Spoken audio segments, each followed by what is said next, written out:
Hey everyone, Ian Henderson here, working on the family tree diagram and documentary project. I'm kind of going to be doing a video documentary on each disease that I found throughout our family tree, and so we're going to go through each one of those and look at different risk factors and the genetic links and things like that, and then towards the end we're going to look at the conclusion and really what examples of a plan that I can have to kind of stay away from some of that stuff. So here we go. So for the first disease that I found pretty prominent in our family was high cholesterol. And high cholesterol actually happens when there's too much like fatty stuff in the bloodstream, and the fat in this case is actually the cholesterol, and it continues to kind of build up and cause potential heart problems down the road. Some trends that I see are that the U.S. has about 38% of adults have high cholesterol, and about half of that 38% actually try to get treatment. So what's at risk? The genetic links. So some of the risk factors include, having a poor diet increases, those LDL levels. The lack of exercise increases, your weight. Being obese, diabetes doesn't help, like process those fats, right? And also smoking is a risk factor, and it damages the blood vessels. You can also age with this. This could be a risk factor, obviously. As you age, you get more susceptible for high cholesterol. And men are actually at a higher risk earlier in their lives than women.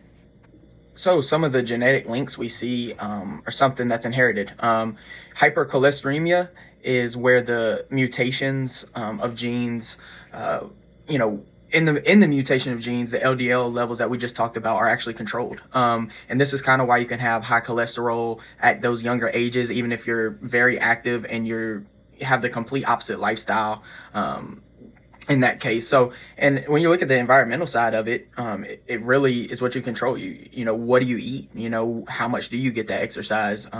And smoking can really play a huge role here with the higher cholesterol levels, even more than just the genetic aspect of it. And so when I look at my personal risk, I'm actually at a high risk for in the first degree for high cholesterol because, three or more people on both my maternal and paternal side together have had high cholesterol early onset.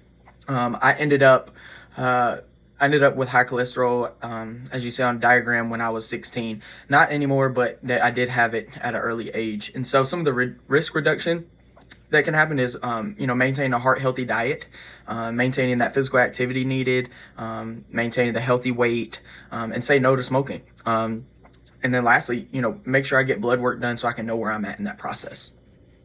So moving on to the next disease, melanoma, skin cancer, this is a skin cancer where it develops when melanocytes grow out of control, spreading to other parts of the body, and if not detected and treated early enough, it can really get out of control. Basically what those melanocytes are just cells that produce melanin that really gives somebody their skin color. And so this can, again, spread extremely quickly. In 2024, there was 100,000 new cases of melanoma diagnosed every year. And that rate is continuing to rise, especially in the younger generation. Now, if it's caught early enough, survival rates are pretty high, but if you wait too long, it can also be a deadly cancer. So when we think about risk factors, sun exposure really can lead to, damaged skin cells. Fair skin, lighter skin has, less melanin, which decreases the protection and increases that risk for melanoma. Also, moles on the skin can lead to cancerous spots, so definitely want to look out for those. And just a family history. A family history of melanoma can be, it can be genetic, and also having a bad immune system that can't fight off these bad skin cells and things like that can also play a role, have a risk, is a real risk factor here. And again, as you get older, it's definitely more common for you to have melanoma. Now, looking at the genetic links, those with two or more close relatives with melanoma could have FAM syndrome.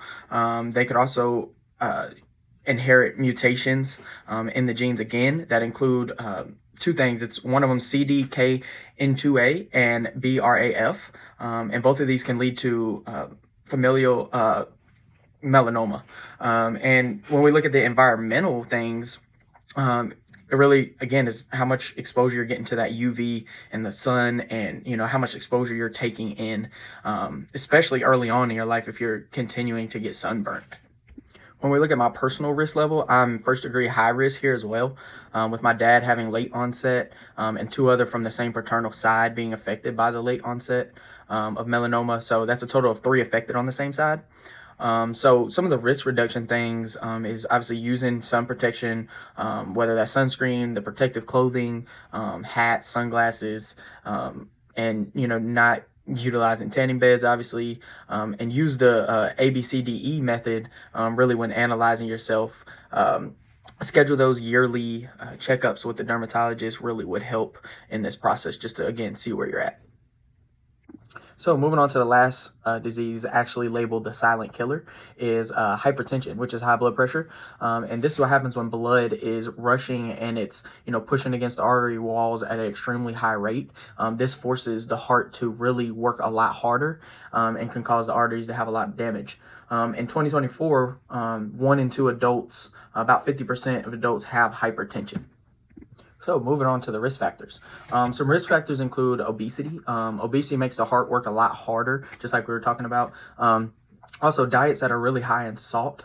That water retention really is, kind of needed, and that raises actually the blood pressure and the volume at the same time.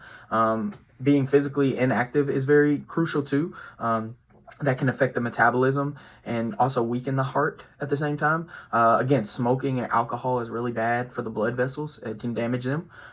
Stress also plays a role in this and can lead to elevated blood pressure levels.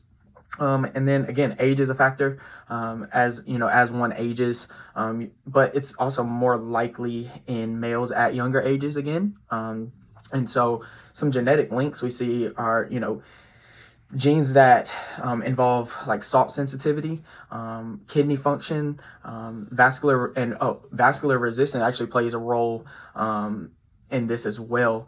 And then from a environmental standpoint, the lifestyle and the diet that you can stick to can trigger that hypertension in those that may be genetically even susceptible to it. So again, when we look at that personal risk level in my chart, I'm still at that 1st degree high risk for hypertension, as pretty much my whole paternal side has experienced early onset hypertension right around that 40-year-old age limit. I think we're spanning from like 37 to like 44. So some of the risk reduction things that I can make sure I take care of is low sodium diets, being physically active, maintaining that good weight, and really taking care of the mental process and my stress levels at the same time. And lastly, for my conclusion, I'm going to have a couple examples here next that are going to show to kind of end and wrap up everything that kind of goes along with my risk reduction plan. So here we go. All right, so for our risk reduction plan, we want to start with a heart healthy diet, right? So we want to take something like this if we want to snack and turn it into this, right? Something that we want more, but this is a lot more healthy. Same thing in this case, right? We want a bag of chips. Well, why don't we just eat strawberries, right? So trading some of those things for some more fruit would be a lot more healthier. So when we think about fruit, we also think about vegetables, right? So we want to use cucumbers when we're cooking, right? We want to get some corn in there. We want to get some green beans, right? Any type of beans is really good for that heart healthy diet, and so we want to utilize that. And then moving on from there, when we're cooking and we're in the kitchen and using stuff, instead of using butter all the time, right? Our normal stick of butter, maybe try to use olive oil, right? Something that's a little bit more healthier and not as much, doesn't have those trans fats in it, would be a perfect utilize. And then lastly, when we think about our diet, right? What are we drinking, right? We want to turn these into more glasses of these, right? Taking sodas out of the question and turning them with water and even milk to build that calcium and build those, just take away that sugar intake. So, yep, let's move on to our active. So the next one we have is physical activity.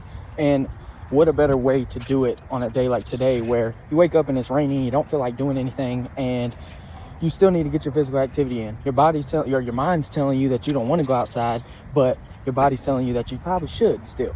And so you realize that it stops raining, and even though you've been lazy all day, you still decide to come out and get that physical activity in that you need. So one of the things I really love to do is come out here and walk the neighborhood and walk the dogs at the same time.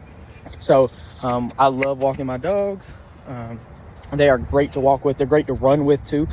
So I will take them running with me every now and then. But getting out when you really, don't want to is also important in trying to achieve that success and, help that risk reduction plan at the same time. As we come back in from being active and after our walk with the dogs, the last thing on our plan is to make sure we utilize our checkups, right? We want to make sure we're, covering everything in the process as we progress towards, just reducing that risk for, high cholesterol, for the hypertension, for the skin cancer, the melanoma. And so being able to, check in with a dermatologist and, with just our primary care doctor will help us keep us on track with just maintaining the right things when it comes to the physical activity, the sun exposure, the right diets and things like that. So thank you. It's been a good project, and thank you.